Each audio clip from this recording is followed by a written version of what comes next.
Hello, everybody. Welcome to a special episode of Two Off the Tee. Your new special host, James Shin, and my brother, the co host, the titleist of loans, Jeff Shin. Jeff, someone's mocking me. Okay.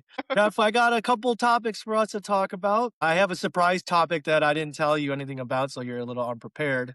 But let's jump into this. No one really knows who we are. We just kind of started just firing topics at people and getting a lot of hate. Tell us a little bit about you. Like, how did you get started in golf? What goals you have for this year? Where you at? What do you want to improve on? But mainly, yeah, what got you into golf? I thought about this question and everyone keeps asking me, and I realized that I've been telling that people it was for my timeline of when I got into the mortgage business, and then you kept saying you've been playing for longer than my timeline, and I started thinking about it. I was like, wait, when did I actually start?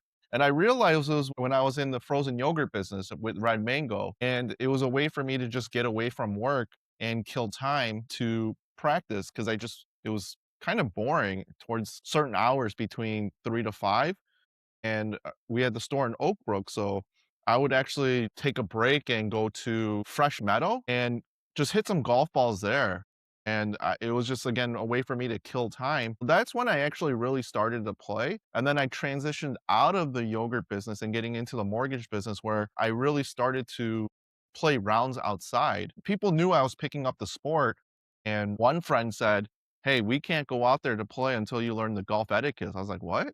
And that's where this all began for me. What about you? Me? Well, you got me into golf. The short story is you got me into golf. We've always been pretty competitive, or at least I've always tried to be competitive with you as far as when we're kids playing ping pong in the basement as kids. And then you started playing golf with Henry, Nemeth, Marcin, and them. I think maybe Mike Lee too. And I was living in Chicago in the time, and you were like, "Come play," and I was like, "No, that sport's stupid. And I don't want to do that. I'm into partying." I was like young 20s. And then I remember vividly, I finally said yes to playing golf one day, and it was very, very hot, and I was very, very hungover. And I don't know if it was very fun for me, but it was super frustrating. I do remember that. And then I got the bug, I guess. I got the bug, and what really drove me is you really loved this sport, and I needed to destroy you in this.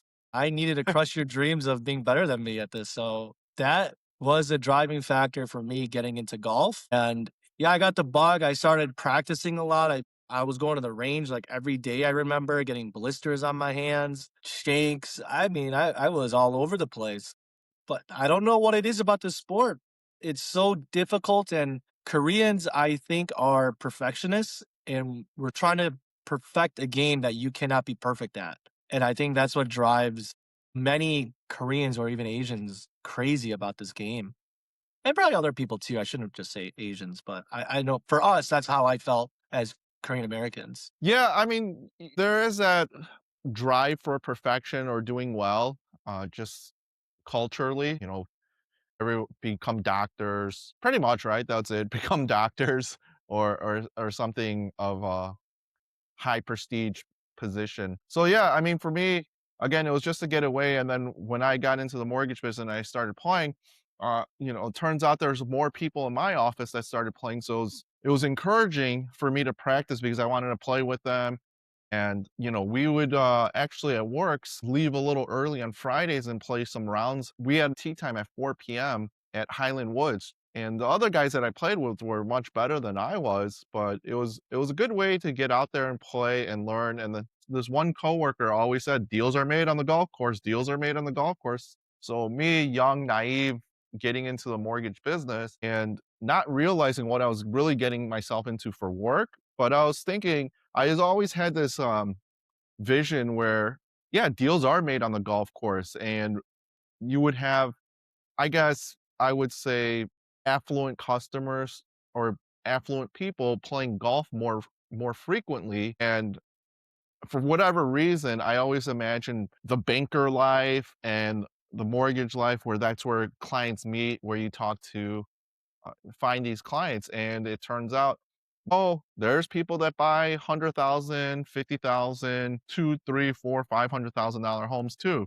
That was really a lot of the driving force that got behind me playing golf too, because I thought um, I could pick up some clients doing it this way. You mentioned a couple of people that were playing, but there wasn't a lot of people that I knew was playing golf. So I was like, okay, maybe it's just a solo sport. So it's a good way to learn and meet people. My friends weren't playing. I mean, they were making fun of me when I mean, this was also when did we start? 2013 or so, 2012? So Yeah, we're not like avid golfers. But I remember when I started and like we were going out every Saturday, Sunday. I was like, this is my life now.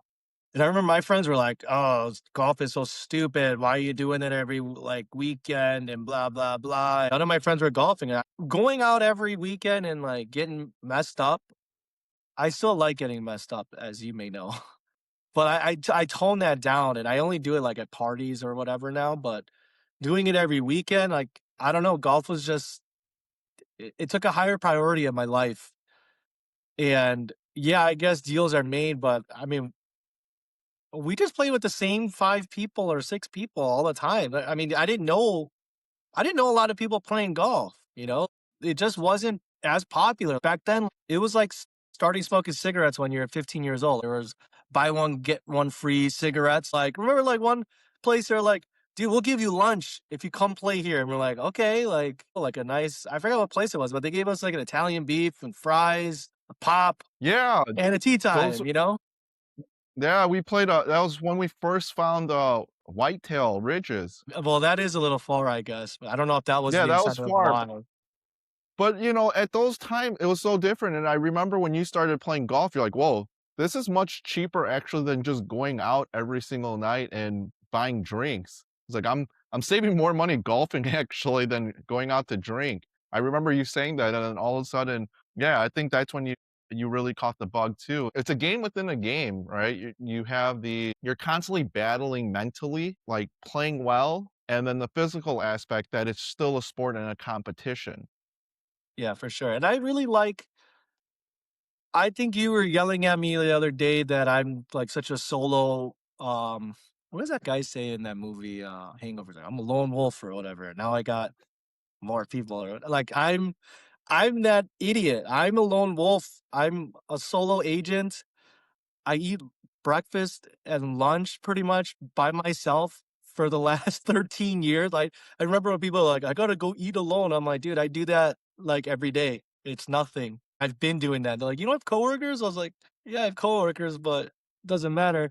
But I think that's also why I love golf. It's a solo sport. I do you remember I used to just put my golf bag in my car and after showings in the suburbs I was like, dude, I'm not sitting in that Chicago traffic. I'm gonna go get a tea time. I'll just play solo. And if I got paired up with somebody, cool. I guess it's like pickup basketball. Like you could just go play with whoever. Like, oh, I got next, and you're on a team with 5 other people. But golf is just it's solo. You're against yourself. You're against the course.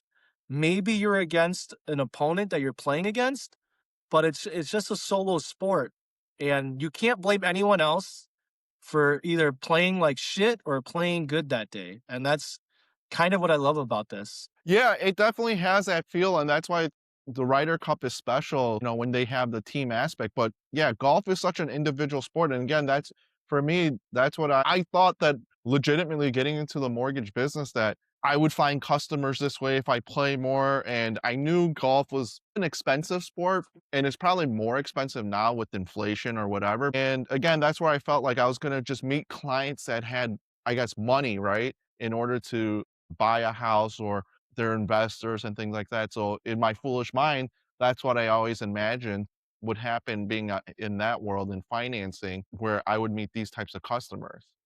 Not in Highland Woods for $30 on Well, I Twilight mean, Golden yeah, Card. but I mean, I didn't want to go to a nicer course to uh, be a Yeah. hack out there. So I wanted to use that course as practice to get better to start showing up to nicer courses. And then, what I happened? don't think we knew there was a bunch of all these nice courses like in Illinois, like, we just didn't know, and No, I bet you they were so cheap. I mean, Mount Prospect used to be like, what, $25 with a cart or something? It was something crazy. Like, yeah, it was so cheap to play golf back then, and I now know. now a cart's $20. It's like, what? I It's know. crazy. It's just yeah, it's maybe I don't know about double, triple the price when we started playing, but it's been over a decade. But again, I wouldn't imagine courses it would prices would skyrocket like that, but it's like when Yeah. we were playing, Highlands of Elgin, remember the starter? He's like, "Man, back in the day, there would be no like, the tee sheets wouldn't be filled up, and now they have no problem." And he I or was know. it Bose? It was Bose, I think, where the starter said that. I mean, they're all probably like that, you know? Oh, I think it was Bose though, but yeah, I think they're all like that now, you know? Like, we used to be able to, like, play 36 and you get a tee time at 2 and the sun sets at, like, 7. You could play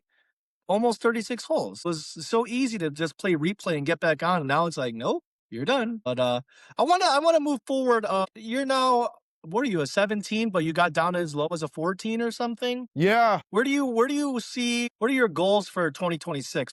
What are some things you're working on? Obviously, you wanna get down your handicap down. Where do you want your handicap to be? What are you working on specifically to get to that point? Well, for me, I never really focused on this part of the game because I always thought, hey, I have different clubs to get there. So if people are using a 9 iron and I have to use a 7 iron, I wasn't really embarrassed of that fact. But now, because I haven't focused on it, it's distance. So this entire year, I'm gonna focus a lot more on driving because I remember when we first started playing, you would only focus and practice with your driver, and I was practicing the short game. And I thought it was way more important to have a better short game or an iron game than a driver game. And, here we are, 10 years later, let's say, and I'm just not getting the distance. And I feel that's where I'm losing a lot is because of the yardage. So I'm not gaining strokes because of distance. So that is one goal that I'm going to work on this year is just gaining distance. And I realized even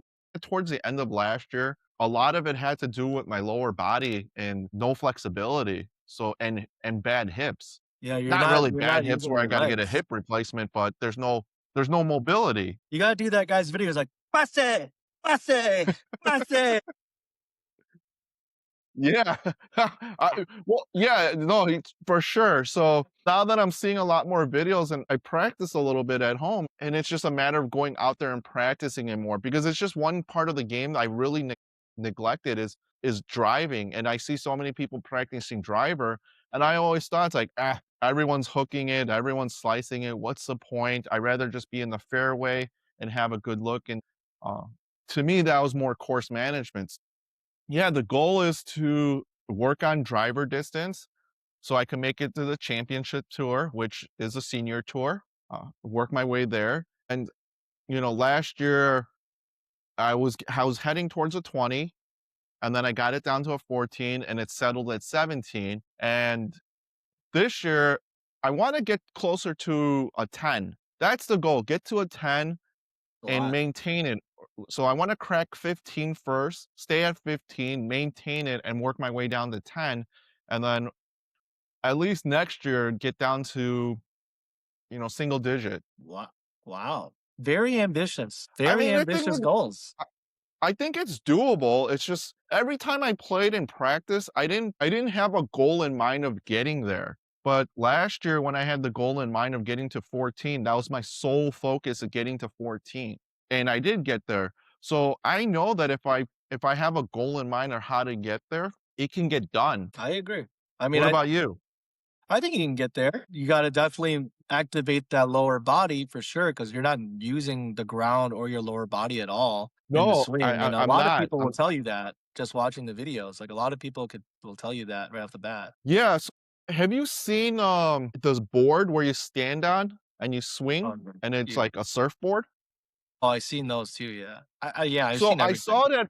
Yeah, I was messing around with it at Perennial last time I went there, and I was like, "Oh, actually the real feel of how it like getting down in it, and activating." I was like, "Oh, that okay, that's the true feel." And I've been trying to really work on that and maintaining that feel. So I actually might buy one of those boards, but man, golf, I hate buying golf training aids sometimes because you throw on the word golf and it just 3x is the price. Yeah. I only have 1 training aid, so I can't even really comment. I'm too cheap or too stubborn to buy all those things. But as far as my goals, I'm back at a 9, I think. I was at a 7. I would like to get to, like, probably a 6 this year. I mean, dude, I feel like it's so hard for It's so hard to get from like a 9 to a 5. I feel like it's so hard. I gotta work on my putting. I gotta stop three putting. I think I'm averaging about 2 to 3 three putts around. I need to cut that down to at least 1. So that will save me like 2 strokes per game. For sure. Yeah, the putting for sure.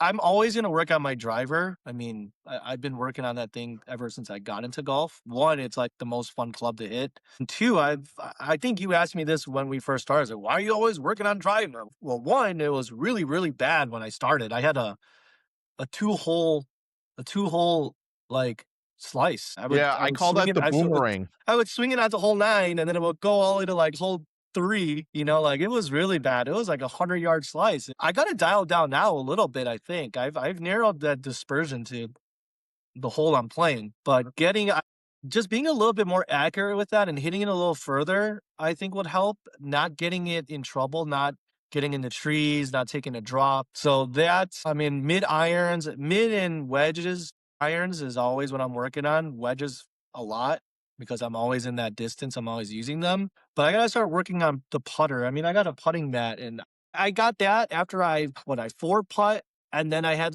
6 or 7 three putts in one round, and I was like, "Dude, this is pissing me off. I gotta go get a golf mat or putting mat." So I got a putting mat, and now I barely still use it. So I need to work on my putting. That's my number one thing, and I think that's what's gonna help me get from a 9 to like a 6 or a 5. So that's my goal for 2026. Yeah, and that's a part of the golf game that everyone neglects, and I don't think they have a lot of respect for it. The entire short game, and I mean short game, I would say 100 yards in, let's say, is the short game. And I don't think people have a lot of respect for that part of the game. I have heard a lot of the higher handicappers saying that their short game is great.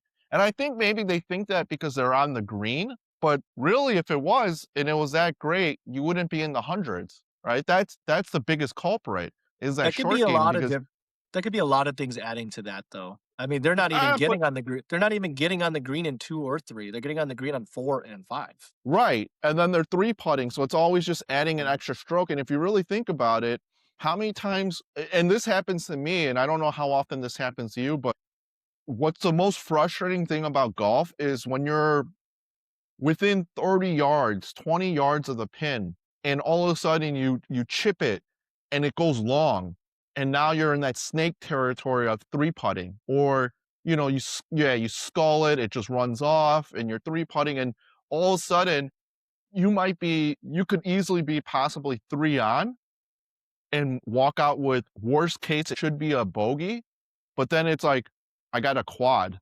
It's like what just happened? How did I pick up 5 strokes within 30 yards of this pin as opposed to less, right? So I think that's where a lot of the higher handicappers they have this false belief that they're great at their short game, but it's not because if you really look at it, and I know this happens to me, so if it happens to me every once in a while, it probably happens to the higher ones a lot more where, yeah, somehow you picked up 5 strokes within 30 yards, 20 yards. I agree. And we're gonna touch base on the higher handicaps, probably on the back nine here.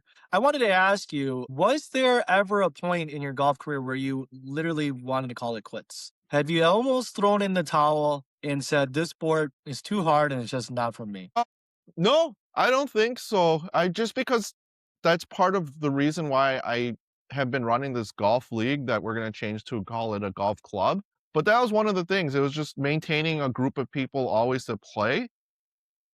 And it was just more of a, hey, leisurely rounds and playing. So I never had the thought of quitting. If anything, last year was more of a, I'm gonna play less and practice more. And it's only because of the cost where some of these courses were just ridiculous with their price. So it was I almost felt like they were pricing you out to play. Where, you touched on in the beginning saying, hey, we could do replay. And I started thinking about it. I was like, yeah, we would play at 2, 3 o'clock and any course, we would fly through the course and then play another 18 or whatever, another 9 and be done and almost get, you know, 27, 36 holes in, and it was great. Now you can't even do that. And sometimes these tee sheets are so booked up, it's a competition. That's where I was just like, I just have to, I can't play more. So I felt like it was getting priced out and there was no times available. So that's why I decided to just practice more. But I never really had that feeling of just giving up. You? Yeah, I remember. Well, I mean, I think I went a whole season with the Shanks. I think this was probably like the first year of MGGA or something. I remember I had the Shanks. And I remember at Prairie Landing, I shanked it off the first tee like 3 times right in the water on hole one, and then a whole season went. I was topping the driver every single hole. I was topping the driver, and then I had I don't know which order it was. I had the Shanks, and then I was topping the driver, and dude, I was getting so frustrated. And this was probably what, year 3 of me playing golf. And I'm like, dude, I'm such a badass at the sport. I spent so much time, so much money. I'm at the range every day. And I was getting so frustrated. It's so frustrating when you practice so hard and you're still topping the ball and you're doing all these things. I It's the remember, worst. yeah, I remember at Hilldale, rated 1 star out of 10. Never play there ever. Anybody who listens to this. Hilldale and Hoffman Estates, worst course in the world. But I remember like hole 17 there, at dog leg right, and then there's like that water in front of the green. I hit an Yeah, yeah, amazing yeah. drive. That's a And difficult hole. it is, yeah. I hit a dip drive, and I remember I hit this, and the sun was setting, and I was like, "Oh, this looks beautiful." And I mean, it's not a beautiful place at all by any means, but at the time, it was beautiful to me because it was like we were just kind of really starting to play golf. And I hit this beautiful drive and beautiful iron shot. It landed on the green, and I'm like, "Man, I can't quit golf. This sport is so beautiful. Where else can you play where you get this beautiful backdrop of a sun setting or whatever?" It was terrible because I think you're looking at like apartments and a parking lot. And then I hit this beautiful shot and I was like, this can't quit. And also that round kind of changed a lot of That's things for me too. I wasn't shanking, I wasn't topping tries, and I was like, I can play this somewhat decent. And I probably shot like a 92, and I'm like, I'm good. I'm good enough, I'm smart enough, and doggone it, golf loves me. But I do remember, yeah, I almost threw in the bag. It was getting so what fucking frustrated. was that the year when you started using the water bottle drill to fix the shanks? Dude, I probably. I was remember doing that. everything. Dude, I was hitting the Because water bottle in the range. I was doing the no, I even remember you did that when we were playing just those rounds, you would put out a bust out a water bottle next to the Did ball. What I? are you doing? Maybe. Dude, it was I couldn't like now I know all the drills because like probably spent a whole month on YouTube. Like, how do I fix this? How do I fix it? And everybody had a different drill for it, like the water bottle. But it's like, dude, I'm still hitting the water bottle. But yeah, there's a drill now that I have. If I ever get it, I know how to fix it immediately. So yeah, like I have drills for everything now, and when it helps when I'm in the game or there's pressure, like I could revert back to the drill and kind of hit a somewhat flush shot under pressure. So I'm glad I didn't quit because I really love this game. But my wallet probably says otherwise because man, it gets expensive when you're like 40 rounds, 50 rounds a year. And then you start adding in golf trips, which I wish we would have done when we were younger, or like, I don't know why we didn't do that. Like it would have been so cheap because I brought up Whistling Straits and you're like, it's expensive. I'm like, dude, if we went to Whistling Straits when we were 20 handicaps 8 years ago, what? It was probably like $300 back then. It's probably half the price that it is now. So it's like Yeah, in hindsight, if we wait another 5 years, it's gonna be like $900 to play. I know. We just gotta sell more homes and finance more homes then. There should be an ad here now. Yeah. Need a loan? For sale? Yeah. No, but So yeah, I mean, you're right. I mean, yes, in hindsight, I wish we did play, having a little bit more trips and golf. While it's fun, it's becoming an expense item on my budget. well, it's still cheaper than going out drinking every night. So, anyways, I want to move to a next topic, Jeff. We always play stroke play. We never play match. Do you think amateurs should play match play more than they should play stroke play? All right. So I think that answer, and I feel like I give this answer a lot when people even ask me for work stuff. It depends, right? And what I mean by depends is, let's say you're just starting, and we'll categorize it where a range of 25 plus 30 guys that are playing leisurely rounds. If the concern is pace of play, it's probably better for them just to play match play. Are Just you for talking the about fact that 25 plus sometimes if you handicaps? Are you referring to 25 plus say that again, handicaps? Are you referring to the 25 to 30 people handicaps? Or are you talking about 25 to yes. 30 people? Oh, okay, go ahead. Wanted to Yeah, clarify, I yeah, didn't the understand what you're talking 25 to about. 30 group. Yeah, the 25 to 30 group handicap index. Anyone that's a beginner just playing with friends. I know it's fun to play gross strokes, but if the concern is pace of play, it's probably better for match play because you also have to consider, and that's the hard part of golf because it's such a selfish sport. You know, naturally you're only worried about yourself. But I would say for the sport and growing the game, especially if you're starting, it's probably way better to play match play amongst your friends for pace of play. And I remember this when we first started, we were going to our favorite course, Joe Lewis, and we had a different bunch of different groups golfing together, and they introduced us to Stableford. Because at a certain point, and not that Stableford matches it, but my point though is at a certain point, certain things are meaningless to your round when you get a quad and you can just easily pick up and move on for the sake of it. And I know that in our comments as we're posting on social, someone's like, yeah, I'm going to drive it into you if I see you lining up for a 2 foot putt and we're on the tee box waiting, which is true. I get it. You're funny. You're being an asshole about it. And at the same time, the guys on the course with their hands on the hip that are getting frustrated. So, in the beginning stages, I would say just play match play for the sake of pace of play. You're not going to get more out of it playing strokes. And I think that's the one thing we realized too, because we did a couple match plays. I remember this when we played what's that called? White Pines. We used to do match play over there. And it would be great. We would just pick up, hey, what'd you get? Okay, you got a bogey, you got a double, I'm at a triple. Let's just pick up and move on. And maybe just, a real quick putt just to maintain the feel. But outside of that, I would say beginners, it's probably way more fun to play match play than strokes, and then you don't have to worry about adding up all of that and just seeing how many holes you won against your buddy. That's what I would say in the beginning stages.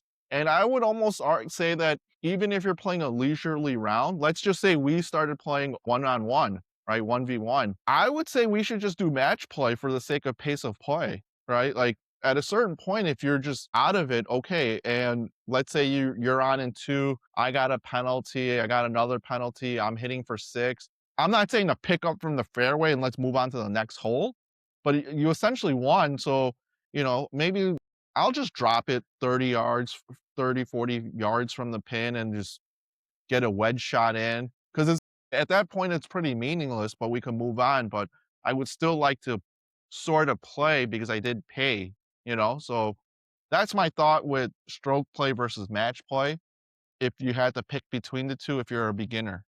I somewhat agree, and especially, I mean, we had, lunch with this guy yesterday, I mean, like, he definitely is a mental midget out there, um, but, like, for him, like, stroke or match play would definitely help because it's like, "Oh, I lost a hole." Mentally, you're like, "Alright, I'm down 1 hole. Not a big deal. There's 14 more holes to go," or whatever, wherever you're at, you know? Whereas stroke play, if, like, it could be very detrimental to your competition. I had a quad. He got a birdie. I'm down 5, like, damn, and you gotta claw back. As far as, like, you're gonna start playing, I would say, yeah, 20 to 20 plus handicap, I would say play match play. Because yeah, if you're going out taking drops every hole, every other hole, every other shot, yeah, play match play against your buddies. It'll help speed it up for sure as far as pace of play. If you Yeah, really are trying to drive the competition home, I mean, the only way to really play is stroke play. yeah, and I would say too, and I say that as anyone that's a beginner or maybe leisurely rounds, it's just a recommendation. But I would say that for beginners playing, I think statistically, majority of people that play golf can't break 100, right? And I get it that if you're playing and you're trying to break 100 or it's a milestone, okay, I get it, but I think it'll be way more fun in the beginning stages. And if I could do it all over again in just the rounds we played, yeah, it was cool. We are playing gross strokes and oh, James picked up gave back 4 strokes here. Yes, right. And so and it's a different style of playing. But I would say I think we would have had a way more fun doing match play in the beginning stages, and we could have just moved on, and we could have probably easily played, I don't know, 45 holes instead of 36. Maybe until those cards. Yeah, I mean, I do miss playing match play. I miss I miss the 2v2s that we used to do. I mean, those were so much fun, even though somehow I always get stuck with the worst teammate. But those were so much Because that we said you like were better. you guys said I was better. I mean, that's why you guys introduced handicaps to the league. But I do miss the 2v2s, like match play 2v2s or whatever we did back then. I mean, that was really fun. I always look forward to those also because it was just so hard to get those other two to go play golf. I really missed that. And yeah, I wish we played more match play. I mean, maybe we'll play more match play this year. Who knows? I mean, I don't think it'll help our handicap, I guess. Well, I would say, like, when you play against Cowboy, maybe it's better to do match play because then you could close him up by hole 12 and then he'll be really frustrated. Maybe. I don't know. We'll see. I think he likes playing stroke play against me, but I can always ask him, I bring think it that's up. what everyone think. I think that's what everyone thinks that that's the way the game is because even for your bachelor party, a lot of people that said this like, "Oh, this was so fun, not only for the trip, but introducing like different ways of playing the game, the 2v2s, the scrambles, best ball, match play, closing out the opponent." So it's totally different and I think that's the excitement of the Ryder Cup where you could close out an opponent by hole 12, maybe hole 15, and you get all, it's over. So I think that's the fun part. And it's, I don't know if you've ever seen that video or the story with Tiger when he did match play. I know that the PGA has match play events. It's like the Dell match, but I don't think it was that what it was called. But my point is like there is an opponent that he was up against, and he basically said, "I have a chance to win" or something, and Tiger basically finished him by hole 11. Like he Wow. crushed him. That's Like pretty hard to yeah. do against pros, like, because Oh they're yeah, either no, it's a he birdie or a par. So that's Yeah, pretty no, he amazing. destroyed this dude, like, every hole was like a birdie for him or something. He won the entire front 9, That's that pretty it was just amazing. mathematically over for the dude. That's quite amazing. I mean, I wish I It saw was Prime Tiger. I'd even really watch Prime Jordan, and we grew up in Chicago, so I'm an idiot, like, I'm such an idiot for not following these people during their greatness. I just don't care about sports that much. I wanted to ask you, and I hear this from amateurs a lot too. I mean, we're amateurs too, right? But I hear this from newer we're players all the professional time. and high handicappers. Yeah, okay. Professional All right, high that's handicappers. I'll try to start saying that more. As professional high handicap golfers, I hear this from newer golfers all the time. Like, I don't like going to the range and hitting off mats. Like, I'd have to hit off grass. What is your take on the range mats and grass range? I've okay, so when we go to the range and the course has grass, I actually really hate it. Not because of the feel, but you don't get the PGA environment where the grass it's a fairway, it's really nice, right? They're rough already to begin with. On top of it, your bay area is like this big and there's no space. Where are you going to go? Because there's not enough space in that bay to move back or move left or right for hitting your divots, right? Because you have people just constantly chunking it, making divots, so there's not a good area to put your ball. Now if courses had grass and consistently maintained it, that you can use it, okay, great. But for the most part, everywhere I went, it's always beat up. And when it's beat up, and I'm not saying I'm great, I'm just typically more in the fairway. So I don't get that feel of playing out of the rough a lot of the times. And I would say at these ranges that have grass, even at Displays, I've tried it a couple times and there's so many people that go there that the grass is already beat up. There's divots. I don't know where to put the ball. And if I just move further to the left side, well, the other guy's there. Now he's going to hit me with his club. So it's like, what's the point? So that's the main reason why I don't do grass practice range sessions and I do more the mat. I can agree with you to a certain extent. When I like before certain rounds where they have the range and it's grass, for some reason when I warm up on the grass there, it's different. It's not as maintained. It's like bumpy. It's really bumpy Yeah. or something, and my shots are really bad there, and then the shots when I go play are much better than the grass range, so I don't know if it's the courses and their range is just kind of not as well taken care of, that's for sure. Also, when I go to the range on the mats, I hit pretty bad there too. Maybe I hit bad when I play too, I just suck in general, but I prefer the mats, just because it's a little bit more level for me. The grass range is just it's so beat up and the grass is overgrown here and it's cut and cut here and it's not it's not maintained as well as the golf course. So Yeah, it's nothing against these courses. I understand what they're trying to do, but it's so half-ass managed that it's frustrating that you go out there and it's nothing against them. There's just a lot of people that go out there to play.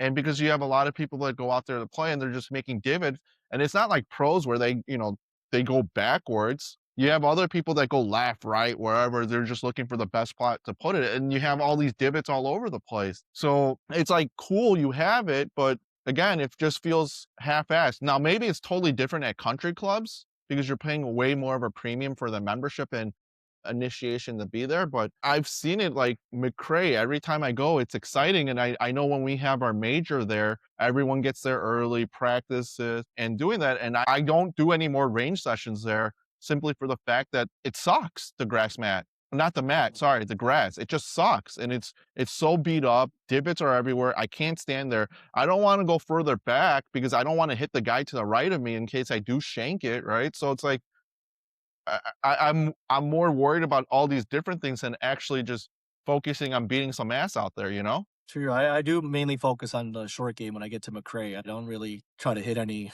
irons or drivers. But speaking of the league or the club now, what you want to rename it to, we introduced, or you introduced a new. I'm the puppet master. You're the puppet. You introduced a new MGGA exceptional handicap rule, and there was a lot of heat from people in the Discord comments. Could you elaborate a little bit more on that? What are we going to do? I mean, there's no way to make it completely fair, right? Like, and even when this is our 10th year, right? We started where everyone was no handicap. Then people were getting better. Then we introduced a handicap to make the playing field even for everybody. And every year, I feel we've tried to tweak it where it is fair, but there is no way to make it completely fair. So what's the rule? How is this going to help? Is it going to help? I mean, we don't know for sure if it's gonna help, but what are your thoughts on it in general, I guess? Because you are the commish Okay. Shin or Yeah. The thought was, again, like you touched on, we started playing as scratch. Also, all of us, our handicaps were within each other, right? Some of us were 12, 13, 14, 15, right? We're all pretty tight there. So the goal was to not always have the best player. I mean, we wanted the best player still to win, right? But we didn't want to have it for a 5-year run or whatever. So we tried to tighten it a little bit and let's just use it as like a fitting session, right? You have your dispersion, you have your center. So based on your center, how far left are you going? How far right are you going? Well, the lower guys or the better guys were going too far left. They constantly kept winning. So we made adjustments to bring it back to center. And during COVID, we had a lot of people that joined us. And again, the whole concept was, hey, it would be cool to have this league or now golf club where everyone had a chance to win and not necessarily a participation trophy, but what we thought was fair was it would equalize it that a higher handicap guy can compete against a lower handicap guy. So, and we thought it would be cool that, hey, it would be nice to see a 20 plus guy win. And it happened, right? Like sometime in 2020 or 21 where Nemeth won. Now, he's not a terrible golfer. He just doesn't play a lot, or I don't know, right? We don't know why his handicap is 20 because he can hit the ball. He puts exceptionally well, right? But he's always been in that range of 20. But the thought was, yeah, it would be nice to see him win. And it did happen. So again, just doing these podcasts talking about handicaps, a lot of people led me to the exceptional scoring. I know Sung sent that clip with the exceptional scoring and saying this is how the probabilities. And I was like, oh, there's a probability here because we always thought, and maybe this is naive because we watch more pros and at least whatever they show us on TV is what we think is how golf is. But once you go to these events, that's not really the case. Some of these pros are shooting plus 3, 4, 5 and not making the cut because they do have bad rounds, but the PGA doesn't show bad rounds. It only shows good rounds. So, anyways, when I looked at it, the probabilities, I was like, "Oh, okay, well, that makes sense. We have more guys in the league shooting under par than we have lower guys. And originally, our argument always was maybe you have a vanity handicap. Maybe it's not true. Maybe it's not accurate because maybe there was a little feed to it of jealousy where a guy was a 5, 6, 7, or whatever, why is he having such a hard time breaking par? And no one knows that feeling when you're at 20 to saying, why is it so hard? We already know it's hard. So for some, it's already hard to break 100. Now you're asking these guys that are already breaking 100, breaking 80, and then getting even better to break par. That was the eye opening part with the exceptional scoring probability. And then it led me to look into it further, where it told me that for a smaller field, you should use 90% of the handicap allowance. But then they said if you have a wide range of handicaps where individuals are, let's just say, stretch to 30, right? If that's the range of handicaps we have, we'll go to 95.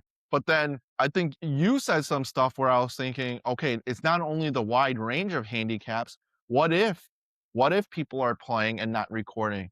We know there's a couple people. I mean, we there's, and not to pick on her, but there's Jenny. She plays Kemper. She has a membership at Kemper. Her parents They're have a never membership. recorded on Grint. Huh? Her parents do, not her. But Well, yes. whatever, but she's playing there. She's playing there. She's playing there often. And I'm not saying that these guys have to record on Grint, but that's the system that we use to track the handicap. And it's the best way to police it, unless we all sign up for and get a GIN handicap, right? That would be the only thing that would make it the ultimate equalizer. But even then, if people don't record rounds, it doesn't matter. And I'm Right. not really sure how the GIN app works, but You gotta plug in ultimately, your scores. You gotta plug in your scores just like you're right. saying. So if you're not plugging in your scores, then it wouldn't really matter. And again, I'm not picking on Jenny, but we know that she was playing a lot. And since she's joined us, I'm like, how is she always at a 14, but always playing at Kemper? And what am I gonna do? Right? Saying you're sandbagging or you're like, I don't think it was intentional. Maybe she doesn't care that she wants to record. Maybe she plays a lot and doesn't want to show people how often she actually plays. I don't know. Right. But it was no way to police it. So my thought was that 90 was not really a needle mover. And then I was focused on 85. And then I just started looking at it. Well, what happens if we go an extreme at 75? And really, the goal again is to, I'm not uh, upset at the fact that the handicap guys of 20 plus are winning, right? But if we look at it like a fitting and the dispersion, how do we get back to center? So we've had in the early stages lower handicaps winning, and it was getting out of hand, I would say, right? And now we have higher handicaps winning, and it's getting out of hand. So it's like bringing it back to more center and creating the best competition. And I think what Eric said is true. What incentive is it to get better? Do people want to get better? Maybe not. I don't know. I'm not saying they have to get better, but I don't think we could have a league. While it's cool It's a to club. have everyone It's a join, club. It's a club. club, right? Yeah, sorry, golf club, right? When we have a golf club, it's tough to have a lot of 25 plus guys joining. I'm not saying it's a bad thing, and I'm sure they feel bad because they're playing shitty. Because I know, when I play shitty, I was like, oh, you let me pick up the pace. Well, try to keep up with everyone. So it's just tightening it up. I agree. I mean, as far as seeing the data, and now there are like lower handicap people joining and people are progressively getting better. The lower handicaps cannot compete with the higher handicaps at 100% handicap level. It's impossible for us to shoot at -6, -5. Even a -3 is, dude, even a -2 is an incredibly difficult thing to do for us. I mean, even just for us to shoot even par with our handicap is, I'm always, what do I get, like 10 strokes or something, or 9 strokes? Like, I'm always like right there, usually plus 2 or 3 of my handicap, which I think for handicap purposes, many people should probably be around there. For them to continue to shoot par and minus par, like we can't compete with. There's just no way, and they have too much room for error. So I think if we bring them back down a little bit, and maybe also because, I mean, one, if they're not recording, docking them 20% might just be where they're already supposed to be at. And we don't know.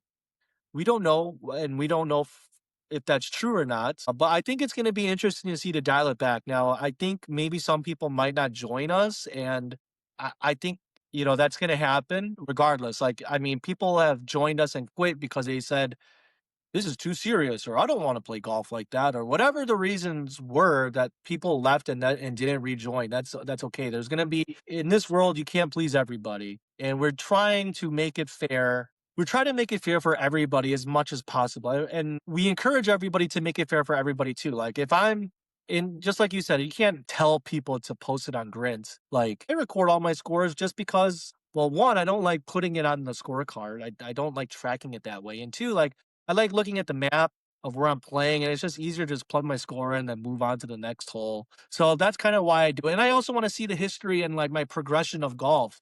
I don't really look at the stats of like how much am I in the fairway or whatever. All these some of these other stats on grids are like my iron play and stuff. But I do like to see like my progression of golf, and I like to see like, oh, this is what I used to shoot here before I played here. This is what I shot 2 years ago, and I want to beat my score from before and things like that. So I do hope that it levels the playing field for everybody, and I hope it makes it more competitive, and I hope people on the lower handicap can also see that we're trying to advocate for them and make it better and more competitive. Because I don't want people to keep joining and they feel like they're just throwing money away either. Like I would like for everybody to have a decent shot at winning. Yeah, and I think even in the comment section that we had in our Discord, I basically said it. I'm like, what's so wrong if a lower handicap guy wins? Is that the end of the world? And especially for the, our golf club, you're gonna quit because of that?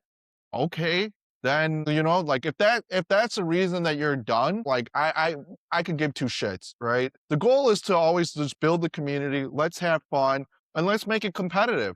It's not like we're gonna join like these tours, or maybe there are other individuals that like flights and stuff like that. That doesn't mean you can't participate in those things, but at least for what we're building and doing, I feel like it's pretty fair. We try consciously to make it as fair as possible because I don't like flights. There's just way too much going on, way too much to manage, and it doesn't need to be that way. I think if you close the gap with the allowance, yes, the lower guys get dinged, but they're not, the number wise, it doesn't seem to move the needle a lot because if you go from a 5 to a 4, oh no, they lost a stroke.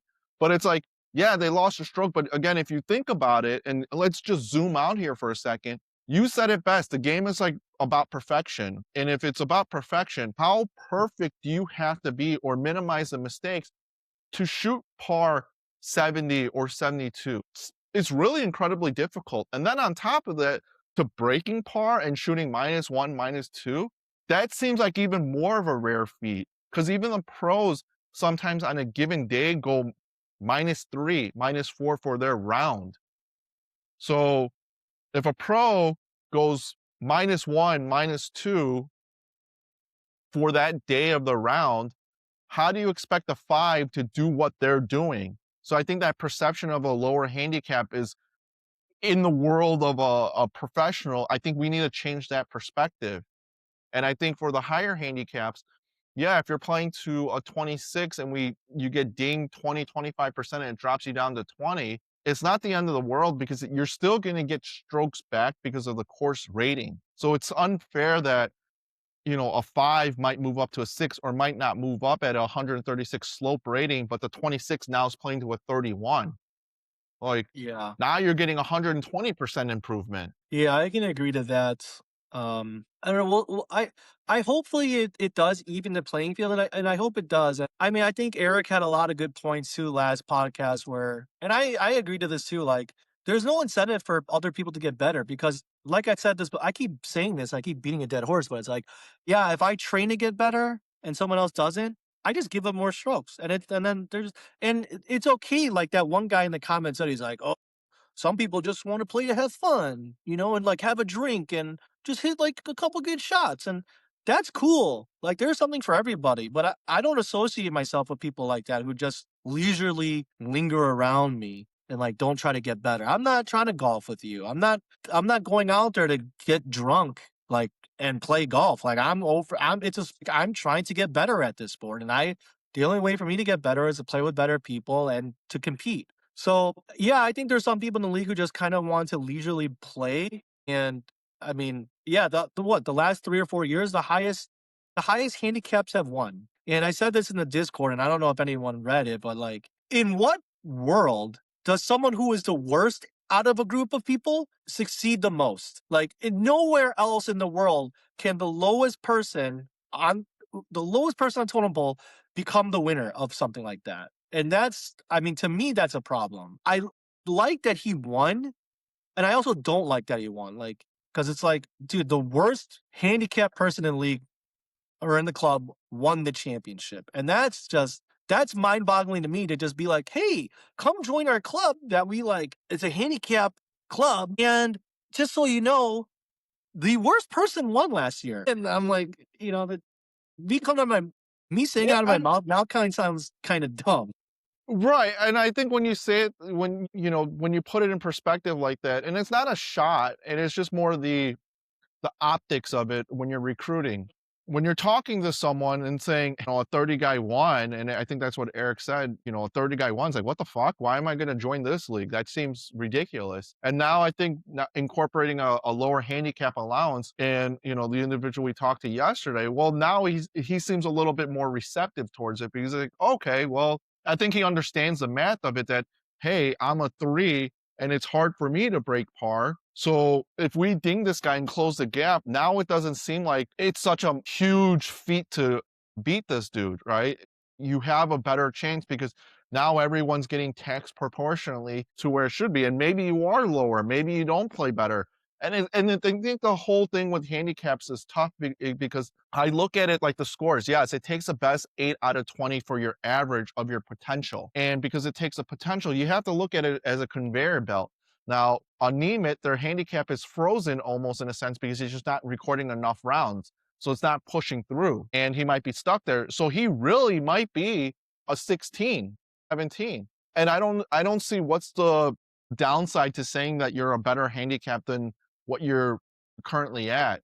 And I think if we keep heading to this culture for the club where no, I don't want to lower my handicap, and I think that's the biggest problem that we've had the last couple years. It's not a knock against everyone. It's more of a culturally. I think we've made it where it's okay to be terrible and you still have a chance to win. You still have a chance to win, but when we ask other people to join, they're going to look at us like we're crazy because you have a 30 guy winning and I'm playing my best and I can't even win. Like that just seems wild. That is a wild thing to say, and yeah, when Eric said it, I was like, "Man, he does kind of have a point." Like, I do sound kind of dumb when I'm trying to recruit people this way. Um, No, for and sure. I mean, you want to get best of both worlds, right? You want as many people to join, not only just to join, but for the community to have fun because I think it would be great. And I don't think a lot of people know this, but like our dad started a bowling league years ago in the 90s. And when he started his bowling league, because that's what Koreans were doing back in the day, the crazy thing to me is this bowling league, when he started in the 90s, is still around. oh, is it really? While he might be not part of it anymore, right? Because he said, I'm not going to be the president. I'm not going to run this. And someone else took over. It was maybe it's still running now, but I know like about 3, 4 years ago, it was still running. So think about it from what he started then to where it's at, that it's still around. And I think and they all play. I don't think bowling the handicap. I'm not sure. But my point though is There is a a lot of handicap in people bowling, were in though. it. There is a handicap in bowling. Well, there's a lot of people. My point though is it's still around that people are still playing in this bowling league that he created years ago. And I'm not saying it's supposed to be more of a legacy thing. I just think it would be really cool that it's always something to look forward to in the summer to play and have a little bit more competition. And also, I know we touched on in the beginning that we feel like golf is an individual sport. So sometimes it's hard to find people to play, right? It's hard to find 4 people to play, 3 people to play, schedules aligned. So sometimes you just go out by yourself and book around and go out there and you're just meeting new people. And it's like, oh, hey, cool. Nice meeting you. And then you just never see the dude again, which is fine, right? But what happens if someone just had everything organized and had more people play where it's like, oh, I have this commitment that I'm in this golf club that we're going to play an event this week. Yeah, I mean, I do enjoy I do enjoy the club a lot. I do love I do think it's cool that, we have 25 or whatever people, 30 people now, and there's a leaderboard. You can see where you're standing. I think all of that is cool, but it's gotta be fair. And because handicaps are involved and because there's sandbagging involved and because there's money involved, I don't know if it will ever be 100% fair. And I think it would be super cool if I don't know how many more people we need, right, to make this, is if we had flights. An A squad, varsity and junior varsity, like 0 to 15 and then 15 on. Like, I don't know how many people we need for that to happen, but I think that would keep the dispersions of these handicap and scores kind of aligned more, where the 15 and on play with all of them, and you guys all have your own little bracket.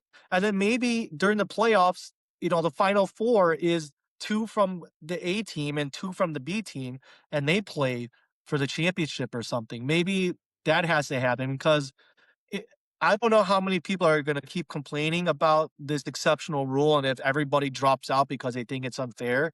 Because if I was a 26 and I got docked 20%, 6 strokes, I would also say, "What the fuck? That's not fair to me." But at the same time, it's like, you won the league, which I think you should just be happy that you even won in the first place. And even the person who's a 21 handicap has won, a person who's 18 or 19 has won. I think some of those people should just be happy that they won a league against 25 other people who are way better than you. I mean, there's been people since inception of this league who haven't made the finals, hasn't won a championship. I mean, and we're trying to make it fair. And I mean, if they can't understand that mathematically they would have never won a league like this, I mean, I don't know what else to I say to think to they people un like that. I think they understand they would never be able to win, but I don't think they truly understood it because for me, I'm looking at the numbers. Now, a lower handicap guy is probably always looking, it's like, "What? You're gonna tax them? Yeah, great." And it's like the inverse, where not to talk politics, right? But I think it's like when politicians are, "Yeah, we're gonna tax the billionaires. Let's go after the millionaires," and the middle class is like, "Yeah, let's do it." And now it's kind of flipped in a way where the higher guys are getting taxed and the lower guys doesn't seem like they're getting taxed nearly as much. Proportionally, the percentage is a percentage, but the numbers just seem a little bit more off that I'm losing 6 strokes versus this guy 1 stroke. But what they're missing is visually, if you look at it like a ceiling, if a 5 handicap is here, there's just not a lot of wiggle room. So just imagine that if this is par and you have this as a ceiling, well, the pros are barely breaking through here and going anywhere between -1, 2, 3, 4, right? So look how hard it is already for them to break through that and get there to play better. Now you're asking a 5 guy to do that, and then on top of that, maybe match what a pro does. It's a complete oversight in what we did. And again, uh, I know that we were always talking about it where it's great that the higher handicaps have won, and it's great that the lower handicaps have won. But I feel like if we continue down this path of there's always going to be more high handicappers joining our club than a lower guy. And if we have a lot of 30 plus guys joining, and maybe there is no incentive to get better, that's fine. Maybe the league is just not for them. And that's okay too.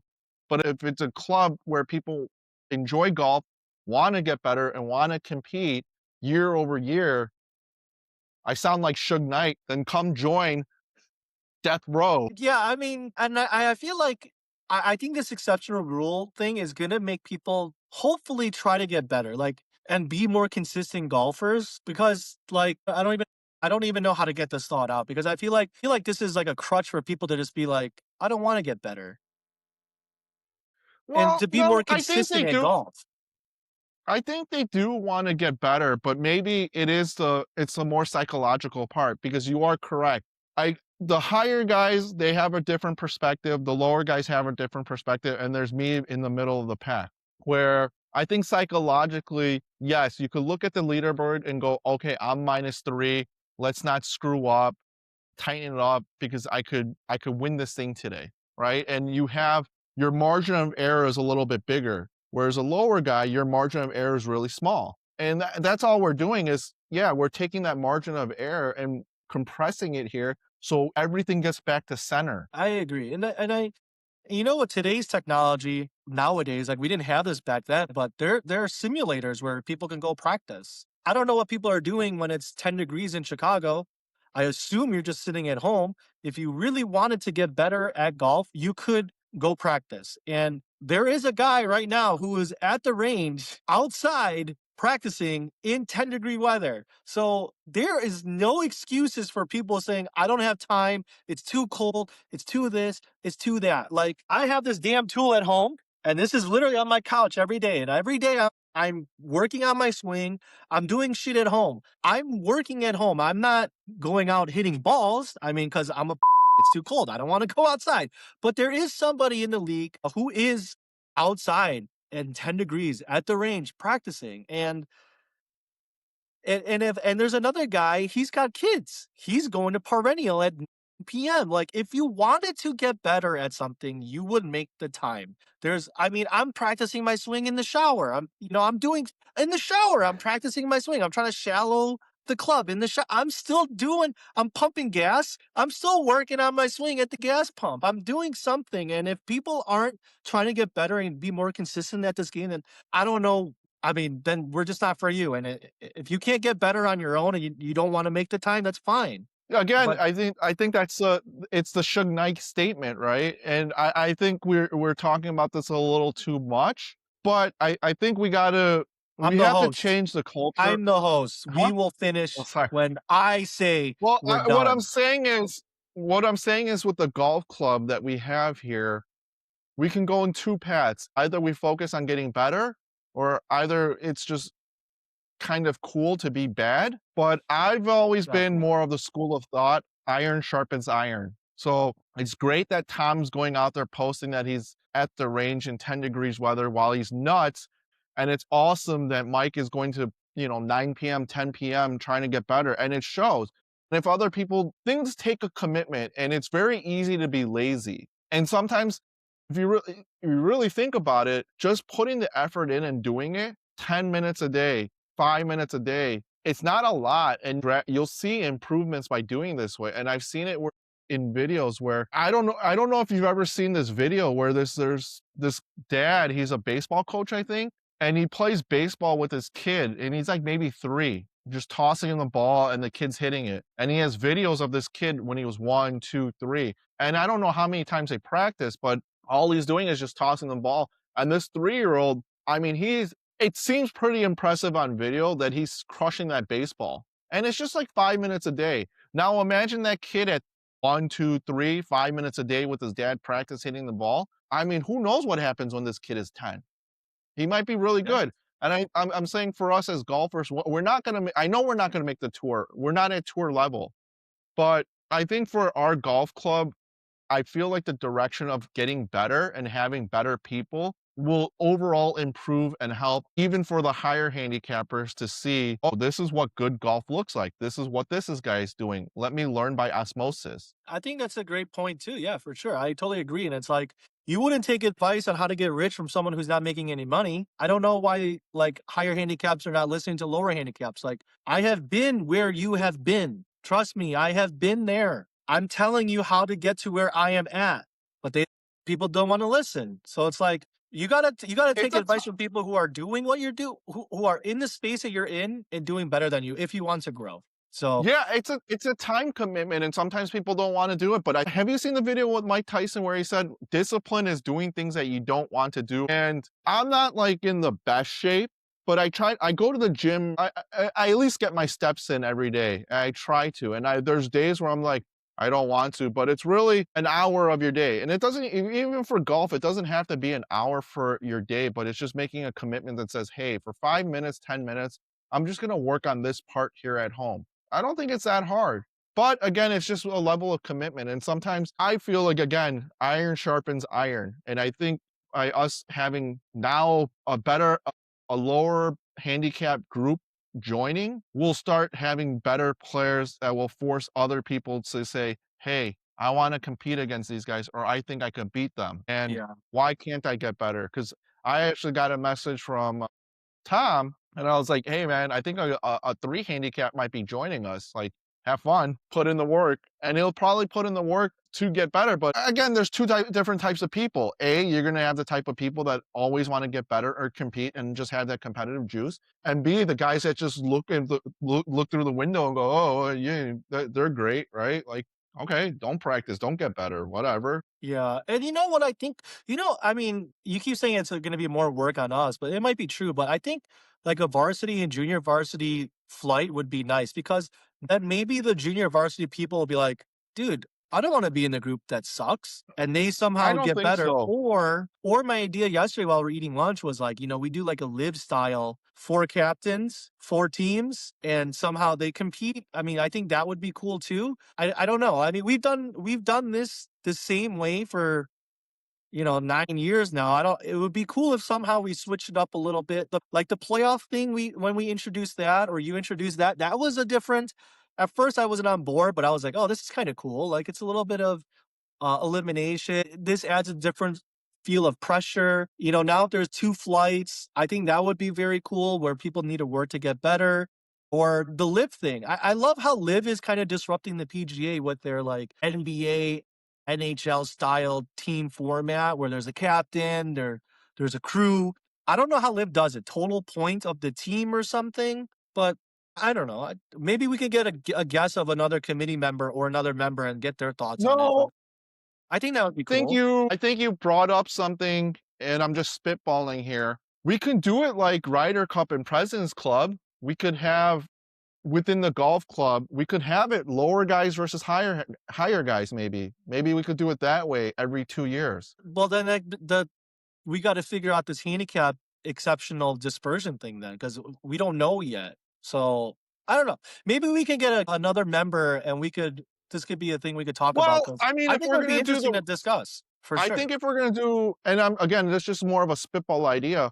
But let's say this year would be our second year trying to do the Ryder Cup, or maybe we start implementing a new tradition. When did we We do could the have Ryder a Cup? lower, Well, the huh? one time, Yeah, we tried it. It just didn't work out great because it was cold. yeah, it's freezing. Yeah, but what I'm saying is, and again, I'm just spitballing here. We could have a group of lower guys versus the higher guys because I'm sure the lower guys want to beat up the higher handicap guys, and the higher handicap guys think the lower guys are vanity. And I think the best way to do it then is because nothing's really at stake, but more a level of pride.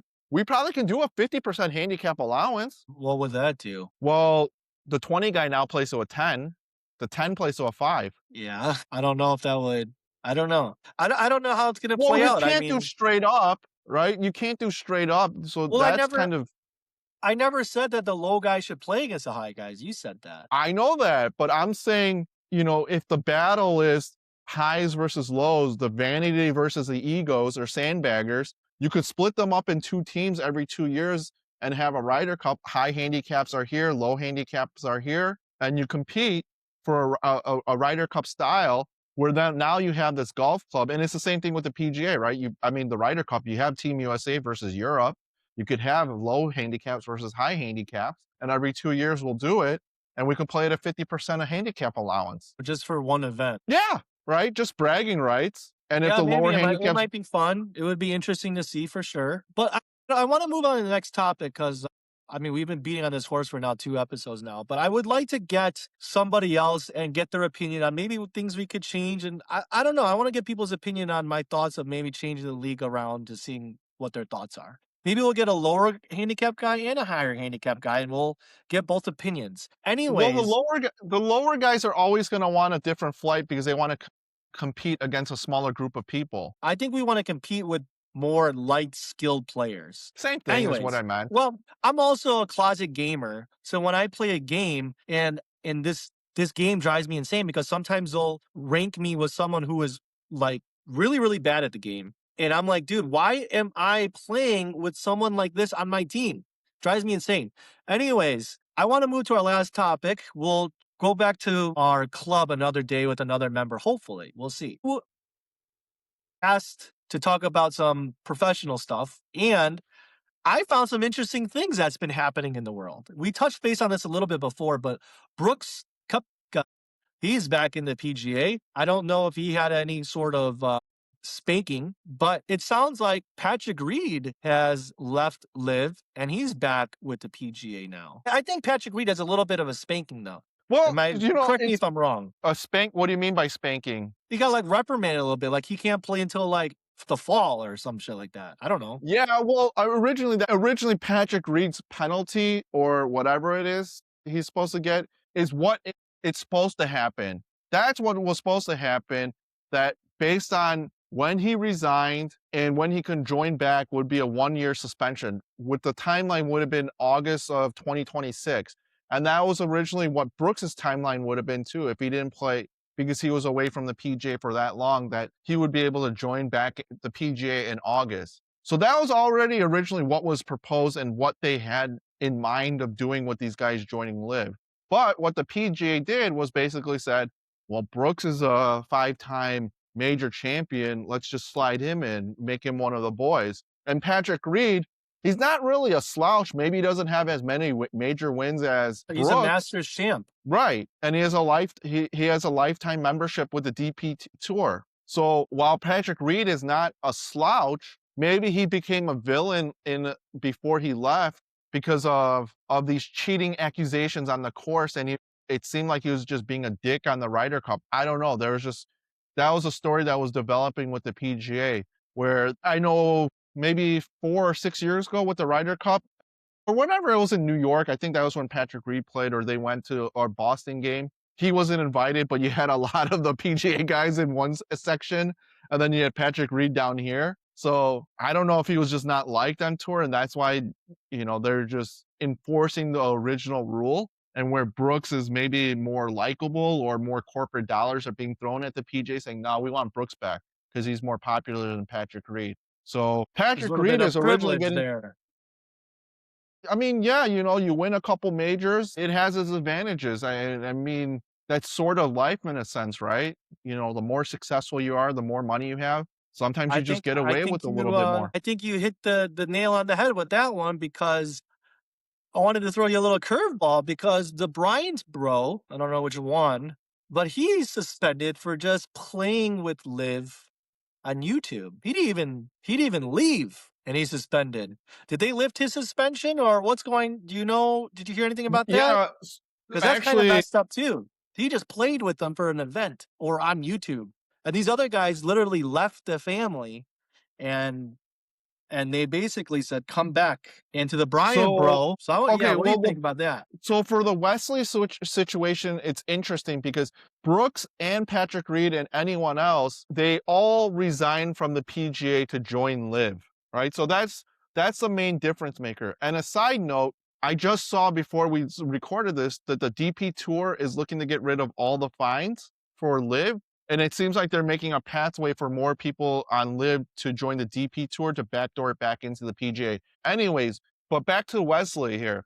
I think that's the biggest difference maker is these guys resigned, but you have an active player that might have played a scramble with some YouTubers, but more importantly, a lot of Live players that were playing on this at this event. So when you look at the lens of a PGA commissioner, CEO, I would look at it and say, Wesley, I understand that you did this for the views, but you also gave us a middle finger too as a tour because regardless of where you feel like, at least your alliance is with the PGA and we have to look united to a degree. And I'm sure many other people on the PGA could have went to that YouTube event or whatever they had, but they knew that this wouldn't look good. And I think for Wesley, it sucks for him because the PGA basically said, we're not going to have a conversation about this with you.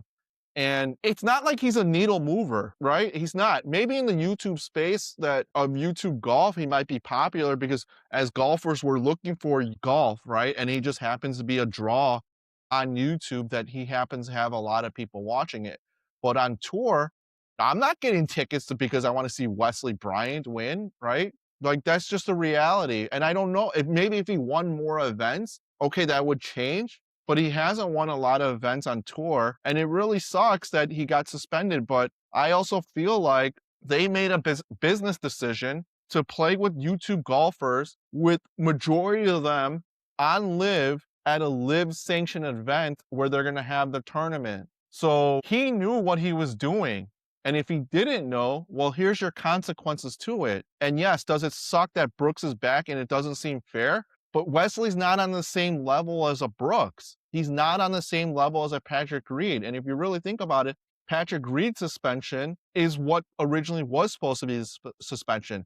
And to add to it, the guys that like Kevin Na, he's reinstated too, and he can't join until 2027. And I think we talked about this before. Pat Perez, that was a commentator, a broadcaster at a live event, was suspended by the PGA. Now he's eligible to join in 2027. But these are all guys that have resigned to join live, and now they're not with live and looking to come back. You can't be associated with a group and then say, hey, I'm going to play with this other group. And if you didn't realize that, well, here's your consequences to it. Like Should we that to also me is enforce crazy that? that Should we also enforce that with people who join this other CGT league here? I don't ca No, I'm not gonna go the Puff Daddy, Suge Knight route. I don't care about that, but if we're big enough, whatever, but, you know, if I was a CEO of the PGA, yeah, like, for Liv, I would say Liv probably doesn't care. It's like, "Yeah, join us, let's get all the eyeballs on us."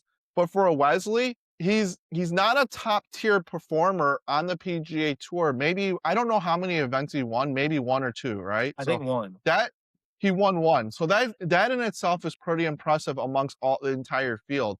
But he's just not a needle mover for corporate sponsorships, let alone selling tickets to the events. And on top of that, still, you have your alliance is with the PGA and you decided to make a business decision to play on YouTube. I don't give a shit if you're saying it was with YouTube. You have a bunch of live guys there, and they're not just random, they're not low tier live guys. You're playing with the big boys, they're superstars in this event. So I can you're agree playing to with the that. biggest, right? So you're kind of buddy buddy with them, shoulder to shoulder with these guys and playing. And it's wild to me that he thinks that it's unfair. I can cry foul too. And it's this whole thing of people feeling entitled because I've been with these guys. I've seen it at where I was working before, where people would take paper plates home when we order new stuff. And it's like, well, I've been here for so long. I deserve it. It's like you're stealing, right? That's what it came down to. I get it that you've been with the company for a while, but that doesn't mean that what the company buys is like for you to use at home. So it's like that Mhm. level of entitlement is crazy to me. And for Wesley, I'm sorry. Like I have nothing against Wesley, but I agree with the PGA that he's suspended. Now, should they have a conversation? They could, but there's so many other people that are through the pipeline that will be playing on the tour that I don't know. Maybe Wesley is expendable. I don't know. It's interesting And to it's not like hear he's that. going. Well, it's interesting to hear that a lot of people are kind of leaving live now, and I can There's agree to the sense not that, yeah, really. Wesley went against the family, so I'll agree with you there. But it's interesting to hear that a lot of people are leaving live, and I think I read something like live are selling shares or a percent stake in live. Like, do you think live is dying? Well, that's tough to say. When you look at it, when you look at what they're doing and selling minority stake into these teams, I still don't understand this whole team concept and buying into it. But let's just say there are a sports franchise, like you could buy the Cubs or a minority stake in the Cubs, because I know you could buy minority stake in the Yankees if it becomes available. So let's just say that's the case. Is Liv hurting for money or trying to raise money? I don't think they're really hurting. I mean, yes, they are bleeding $500 million a year. So to that sense, yeah. But I think for the owners of the team, if they can sell minority stake to individuals because they believe there's going to be growth there, I don't think they're hurting. And they have lost some players of the big names they originally recruited, but I think they're doing what it seems like a pretty good job building that pipeline with younger players. And I don't know the kid. I just know a little bit of the story, but he joined Phil Mickelson's team where he won the national championship for the college. So he's, I guess you would call a stud player that decided to go to live than the PGA. And what Phil Mickelson is saying is you have a lot of tour players that can show you the ropes to get to the PGA, but at least, get paid basically right now. Yeah, it's an interesting thing, and I feel live is in this slow sinking ship. I mean, some big names are leaving. I don't really follow it a lot, so they're big names to me. So if I know your name in the sport world, it's big. Okay. But yeah, I feel they're like in a slow sinking ship. And I like the live events where it's shotgun start, they got music playing. It feels like you're at a real sporting event. They got the cart girls driving around serving you drinks. It feels like a real kind of sporting event. If you were to go watch a basketball game or a hockey game or something, it feels more like that. And I like that aspect of it. I don't understand this team dilemma or team thing they got, but they're disrupting the sport of golf. And I think it's cool, but I think as far as like pro golfers, I think they understand the prestige of winning championships with the PGA. And where live is just like money. So it's like, do you want the money or do you want the fame? You know? And if I were to pick, I would pick the money because it seems easier to get the money at live. Maybe it's because we didn't follow it enough of live of what they're doing, so it's hard to say, but it seems confusing as hell, and the PGA has been around for so long that it seems really organized to understand what they do. So, for live, again, it's tough because it just seems like I would even equate it that they're not even at a startup level. We have the ability to go to Bolingbrook, and it's not a knock against Bolingbrook. I just feel like live playing at Bolingbrook, we can play at Bolingbrook, and that's the best course that they could get in the Chicagoland area. So either the PGA is just kind of making it difficult for them to get courses to play at, or no They one might have wants to be blacklisted associated them. with them. Huh? They might have blacklisted. Is that what they call it? Blacklisting? Yeah, they could be having I don't know if it's a shadow ban, but yeah, definitely a ban. Yeah. They might be on the blacklist. But again, I mean, part of me is rooting for Liv because from a spectator, I would love to see great competition, great golfers learning from both sides. Maybe one side is better, one side's not. But ultimately, more people are traditionalists, I feel like. And I think that's where the PGA is going to win out because they have a lot more traditional values in terms of their, not the values of life, but the values of like golf, right? You have these prestigious majors that they have. Live doesn't even have a major. When we have golf, everyone looks forward to our major that we have, and they all show up for that day. Live doesn't have It's anything fun like too. that I'm aware of. Well, this brings me to my last point of hole 18 of my special hosting episode. My Go girl ahead. Nelly Korda, she is a little upset about the TGL.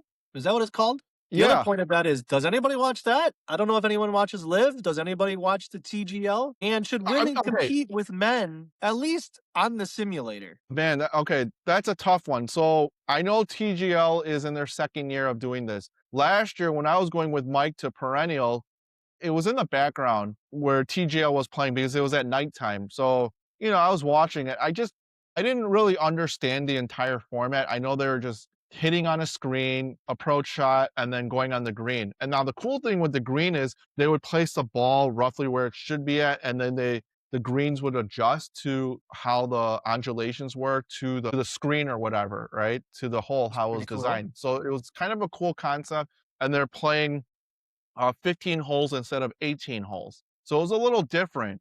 Now, are people watching it? I don't think so. I don't think so because last year it was put on. I think it was at the nighttime slots because typically, traditionally, legacy media television like ESPN, these broadcast games prime time would be around 7 or 8 o'clock. But now when it's moved to 10 o'clock, where no one's really watching, right? It's just there to fill up airtime. Well, this year, I tried actually watching it because I know we were doing the podcast. I was like, "Oh, maybe it'll be interesting content to talk about." And I tried watching it, and I missed it, and I was watching maybe a holes through 13 to 15, and it was just very hard to get into because this is just me. If you're trying to do a team concept, okay, you have teams already of whoever's on there, but none of them are wearing. They're all wearing their team colors. But it's like when we did it at your bachelor party where we had teams and we're like, hey, does everyone have blue? Yeah, let's wear all blue today. But we're all wearing different blue colors instead of one uniform. And I think for the TGL, it probably has to do with their sponsorships that they're signed with different apparel brands, but it looks so different that everyone's wearing green, but it doesn't look consistent, right? So there's no level of consistency with the TGL in terms of uniform. I thought that was weird for a team concept of what they had. And again, it was like not alternate shot. Again, I don't know. it just didn't seem that great. If I was Nelly, I could give two shits that women were not involved in it or having co-ed mixed. And maybe ultimately because the TGL, it's so new, why invest more money into it and asking, and who knows how it happens. I don't think it's volunteer. I think they probably get paid or something. They have probably some level of monetary incentive to join. So no one's really following women's golf to that degree. I mean, if you're a golf, maybe you are watching more LPGA events, but every time I turn on the channel watching, there's LPGA. I mean, there's just a ton of Koreans. So yeah, inside I'm like, oh yeah, there's a ton of Koreans, but I mean, realistically, they're just not getting the coverage nearly as much as men do. So for Nelly, I I wouldn't pick the fight. I would be more of a brand ambassador of everything, and maybe while she's still young, maybe she becomes the mother hen of LPGA to help other people, women get involved, as Well, opposed to I saying did it's not. read I did read she just bought like a golf course or something. Yeah, I heard that too. So, I mean, Nelly's definitely been in the social media space a little bit, definitely a bigger push. And again, maybe it's because I didn't follow it nearly as much, but I definitely see there was a shift, and maybe I don't know, maybe it was retirement or something happened. But Lydia Ko was the number one golfer for a very long time, and then Nelly got there. So I don't know if Lydia fell off and Nelly cut off, but I don't think Lydia was getting nearly as much of the same coverage as Nelly. And Lydia Ko is pretty damn good and pretty damn dominant. I think Which Lydia I think Lydia Ko was getting some a lot of airtime. no, Social not as media, I much think Nelly's play. doing better. Well, Nelly's just doing better on social media, I think.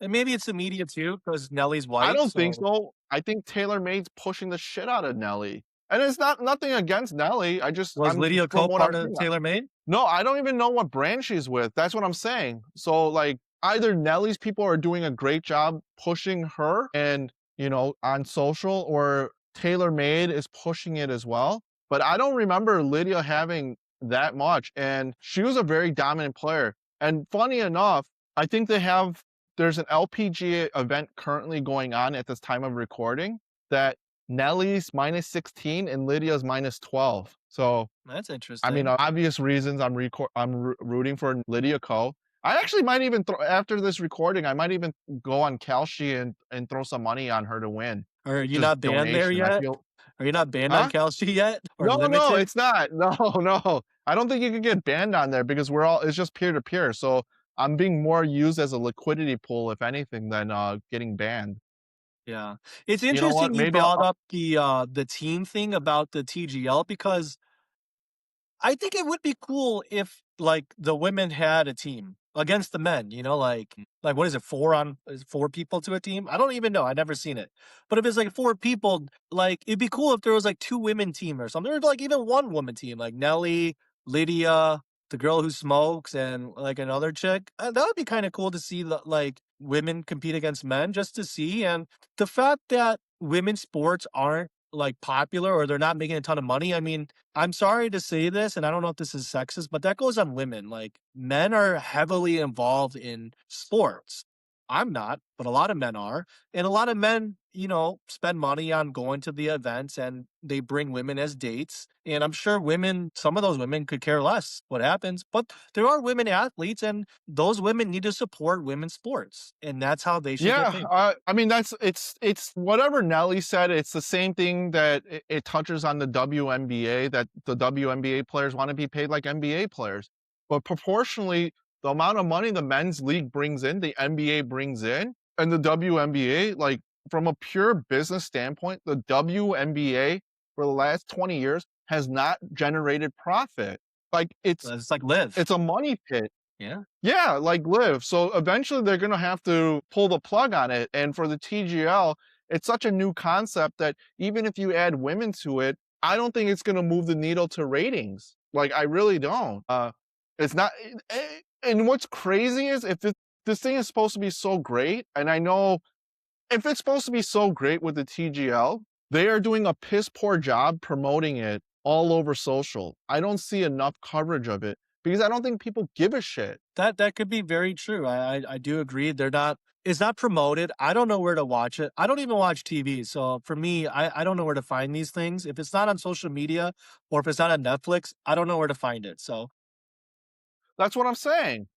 Yeah. Jeff, I It's just think I have to go make real money today, so I do have to cut this a little bit short. But on the final thoughts, we touched on a lot of good things today, and what I hope to touch on next week is maybe some changes to the league. I do want to see if people like my idea of a two flight system or even a live style I'll TGL tell you team right thing. now, Well, you're shutting it down already. Look at this. No, already, no kings. No kings. already. Only because you already gave me shit for creating a flex time slot on a schedule that you No, wanna but the manage schedule is more the for the a schedule is flight? the same. The schedule is the same. Yeah, but I included a flex tea time for the morning guys. Now we're gonna include flights? No, No like flex that tea I think that times. takes away from the that takes away from it. Well, let's see if we can I'm not get a saying guest on and we'll no, discuss that. I'm not even gonna listen to it. Only for the No fact and I'm kings, not no saying that it has dictators. No kings, no here's dictators. why. I'm not saying that it's right or wrong, but I don't want to create stuff that you're already going to have clicks already within the golf club already. Now you're going to have another click on top of a click with two different flights. So I think it makes it challenging when you're trying to build a community. The community is already going to have different clicks and different groups already. Now we're gonna put them in categories of flights and this, we got the higher guys, lower guys here, and then, you know, I don't think That's that's gonna life. work out great. I That's get life, it. I get We're it. we're But in that the doesn't mean if gated it's life, community. We're in the gated community where we pay HOAs and they mow our lawn for us and stuff. And the other but people, that's you, because you you guys want to decided to get where join we're that at. community. You That's want to because get you where you're decided to join that at. community. We're just some low level going to public school people, okay? We don't have the ability to go to private school. We go to public school, we have a Everybody carton has a of milk chance. that We is hard to open, and we we just have have to plastic cheese practice. pizza. But I think, once this airs and there are, hopefully some people watch this, we'll see if what people think, I mean, well, I think it'll be nice to hear people's opinions on this. We'll see, but I do have to go. I do have to let my dog out. I do have to make some money today. So I hope you enjoyed this episode as me as your host. Jeff, maybe we'll try to find a guest for the next episode and maybe we could play some screen golf this week. We've been talking a lot of golf lately. We were guests on another friend's podcast the other day, and we're talking about golf a lot too. So all this golf has got me antsy, and I got my, I'm shallowing the club here. So maybe we could set up a time to play some screen golf. I'll try to find a guest if that's okay with you. But do you have any final thoughts before we go? No, it's been nice being on the other side of just being the co-host and the host. Well, I'm glad you enjoyed your time here. Thank you very much, and we'll see you next week. Okay, see you. See you.